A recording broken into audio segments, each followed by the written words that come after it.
India TV YouTube channel को subscribe करें और बेल आइकन दबाएं। राज कुंद्रा पोर्नोग्राफी केस में जांच की आंच शिल्पा शेट्टी तक पहुंच गई है। मुंबई पुलिस की क्राइम ब्रांच ने पहली बार शिल्पा शेट्टी से पूछताछ की। क्राइम ब्रांच ने राज कुंद्रा और शिल्पा शेट्टी को आमने सामने बिठाकर करीब 5 घंटे तक लंबी पूछताछ की। इस दौरान पुलिस ने शिल्पा शेट्टी से पूछा कि उन्हें राज कुंद्रा के अश्लील फिल्मों के धंधों की क्या जानकारी है।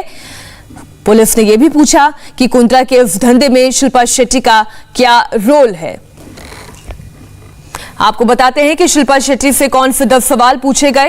पहला सवाल वियान कंपनी से जुड़ा हुआ, साल 2020 में आप वियान कंपनी से क्यों निकली। दूसरा सवाल, क्या आपको वियान और केनरिन के मनी ट्रेल की जानकारी है।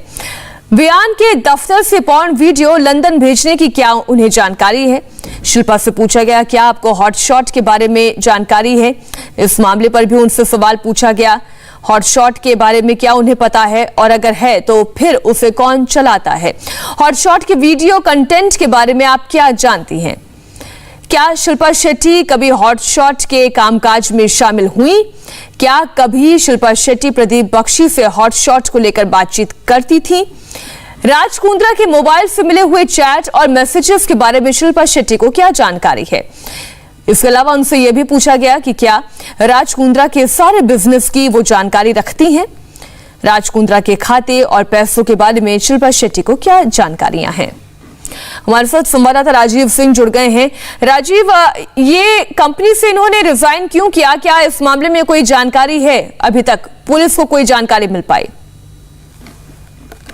देखिए, क्राइम ब्रांच ने भी कल सबसे बड़ा सवाल यही शिल्पा शेट्टी के सामने रखा था कि जब वो वियान कंपनी में इतने बड़े पद पर थी और उनका इतना ज्यादा बड़े पैमाने पर शेयर था, तो कंपनी में आखिर फिर साल 2020 में रिजाइन करने के पीछे क्या वजह है। कंपनी में जो कामकाज होता था उससे उनका किस तरह का वास्ता था। क्या वो रूटीन तौर पर हर कामकाज जो होता था उसमें शामिल रहती थी, उन्हें जानकारी होती थी।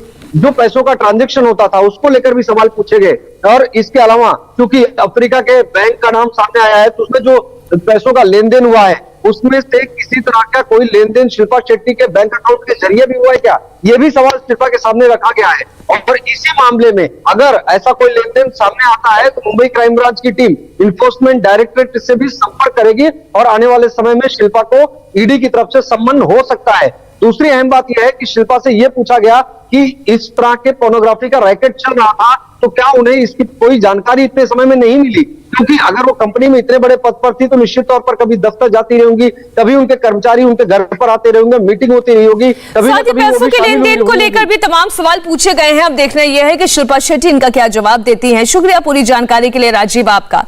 पॉर्न फिल्म रैकेट में अब ईडी की भी एंट्री हो गई है और सूत्र बता रहे हैं कि ईडी जल्द ही राज कुंद्रा पर एफआईआर दर्ज करेगा और सूत्रों के मुताबिक राज कुंद्रा को फेमा के तहत भी समन किया जा सकता है। इन्फोर्समेंट डायरेक्टरेट के सूत्रों के मुताबिक पॉर्न रैकेट में राज कुंद्रा के येस बैंक के खाते और यूनाइटेड बैंक ऑफ अफ्रीका यानी यूबीए में अकाउंट के बीच लेन देन की जांच की जानी है।